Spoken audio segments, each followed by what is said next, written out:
ప్రాణ స్నేహితులు.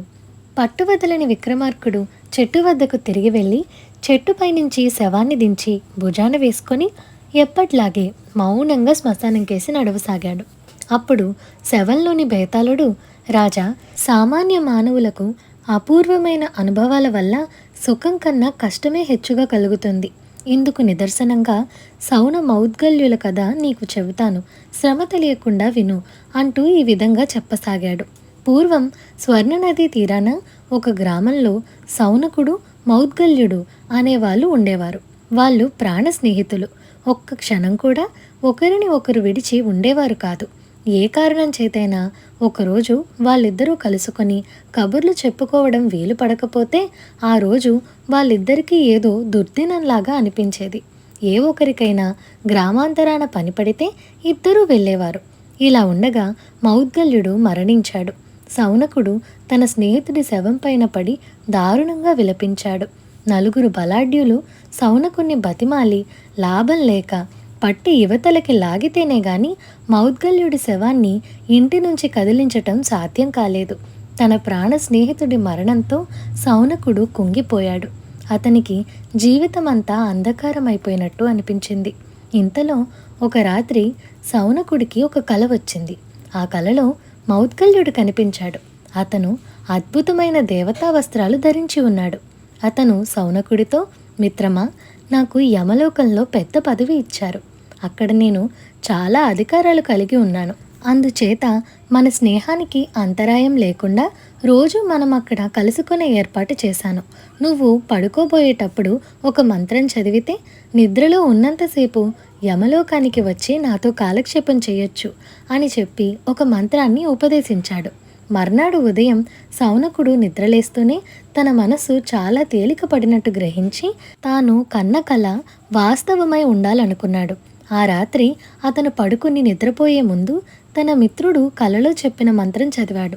తర్వాత కొద్దిసేపట్లోనే అతను యమలోకంలో ఉన్నాడు. మౌద్గల్యుడు అతనికి ఎదురు వచ్చి స్వాగతం చెప్పి తన వెంట తీసుకుని వెళ్ళాడు. ఇద్దరూ ఎప్పట్లాగానే కబుర్లు చెప్పుకుంటూ చాలాసేపు కాలక్షేపం చేశారు. తిరిగి తెల్లవారి నిద్ర మెలకు వచ్చేసరికి సౌనకుడు తన ఇంటనే ఉన్నాడు. అది మొదలు ప్రతి రాత్రి అతను పడుకోబోయేటప్పుడు మంత్రం చదివి యమలోకానికి వెళ్ళి మౌద్గల్యుడితో ఇష్టాగోష్ఠి జరుపుతూ వచ్చాడు. మౌద్గల్యుడు చనిపోయాడన్న విచారం ఇక సౌనకుడిలో ఏమాత్రం లేకుండా పోయింది. ఇలా ఉండగా ఒక రాత్రి సౌనకుడి పక్కలో అతని మనవడు 5 ఏళ్లవాడు పడుకున్నాడు. తాత చదివిన మంత్రం విని వాడు కూడా చదివాడు. సౌనకుడు యమలోకంలో తన వెంట తన మనవడు కూడా ఉండటం చూసి కాస్త కంగారు పడ్డాడు.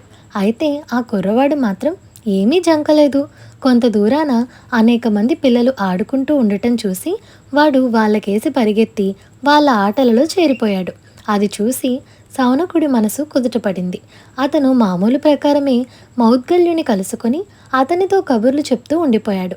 కానీ తెల్లవారి తీరా అతను నిద్రలేచి చూసేసరికి మంచంలో అతని పక్క తన మనవడు నిర్జీవ కళేబరం మటుకే ఉంది.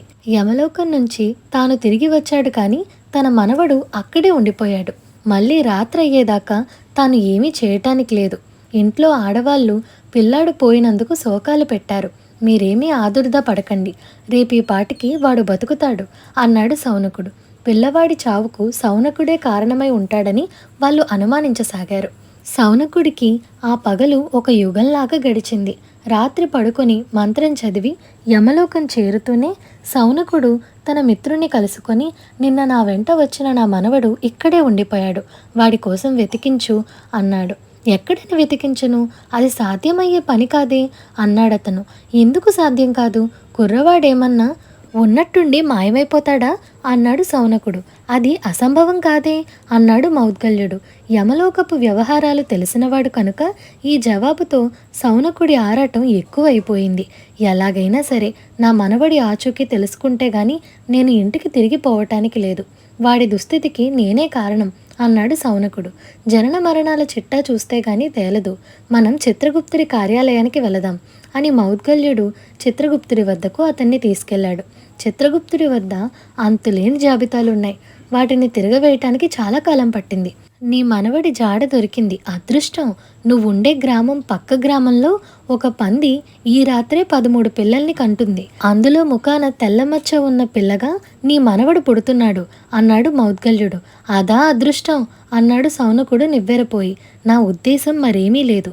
నువ్వు తెల్లవారుతూనే ఆ గ్రామానికి వెళ్ళి ఆ పంది పిల్లను చంపేసినట్టయితే నీ మనవడు తిరిగి బతుకుతాడు అన్నాడు మౌద్గల్యుడు. మరుక్షణంలోనే సౌనకుడికి మెలకువ వచ్చింది. అతను అప్పటికప్పుడే బయలుదేరి పొరుగురు వెళ్ళి ఆ రాత్రి ఈనిన పంది గురించి విచారించి దాని పిల్లలను లెక్కపెట్టి చూసుకొని తెల్ల మచ్చగల దాన్ని డబ్బిచ్చుకొని అక్కడికక్కడే దాన్ని చంపి ఇంటికి తిరిగి వచ్చాడు. సౌనకుడు తిరిగి వచ్చేసరికి అతని మనవడు ఎప్పట్లాగే ఇంట్లో ఆడుకుంటూ కనిపించాడు. సౌనకుడి ఆరాటం తీరిపోయింది. కానీ అటు తర్వాత అతను ఎన్నడూ యమలోకానికి వెళ్ళలేదు. తన ప్రాణ స్నేహితుణ్ణి కలుసుకోనూ లేదు. బేతాళుడి కథ చెప్పి, రాజా, నాకొక సందేహం. సౌనకుడికి యమలోక యాత్రల వల్ల నష్టమేమీ కలగకపోగా ఒక విధంగా మేలే జరిగింది కదా. అతను తన ప్రాణ స్నేహితుణ్ణి చూడటం అకస్మాత్తుగా ఎందుకు మానుకున్నాడు? ఈ ప్రశ్నకు సమాధానం తెలిసి కూడా చెప్పకపోయావో నీ తల 1000 ముక్కలవుతుంది అన్నాడు. దానికి విక్రమార్కుడు, సౌనకుడి మనవడు యమలోకానికి వెళ్ళటానికి కానీ దారి తప్పి పంది కడుపున పుట్టటానికి కానీ మౌద్గల్యుడు ఏమాత్రం బాధ్యుడు కాడు. అందుచేత సౌనకుడికి ఆ స్నేహితుడి పైన ఆర్ద్రత తగ్గటానికి వేరే కారణం ఉండాలి. అదేంటంటే యమలోకంలో ఉద్యోగి అయినాక మౌద్గల్యుడి మానవ దృక్పథం పూర్తిగా మారిపోయింది. జనన మరణాలు, ఉత్తమ జన్మలు, హీన జన్మలు ఎత్తటము అతనికి పరిపాటి అయిపోయింది. సౌనకుడిలో మానవత్వం ఇంకా మారలేదు. తమ ఇద్దరి మనస్తత్వాలలోనూ ఏర్పడిన తేడాను సౌనకుడు తన మనవడు పంది జన్మ ఎత్తడం గురించి మౌద్గల్యుడి వైఖరిని బట్టే తెలుసుకోగలిగాడు. ఆ తర్వాత ఇద్దరి మధ్య ఉండిన స్నేహభావం సడలటం సహజమే అన్నాడు. రాజుకు ఈ విధంగా మౌనభంగం కలగగానే బేతాళుడు శవంతో సహా మాయమై తిరిగి చెట్టెక్కాడు. ఇదండి ఇవాల్టి కథ. ఈ కథ మీకు ఎలా అనిపించిందో మాకు కామెంట్ సెక్షన్లో చెప్పండి. అలాగే మీకు ఈ వీడియో నచ్చినట్లయితే like, share, subscribe to Priya stories Telugu. Thank you for watching.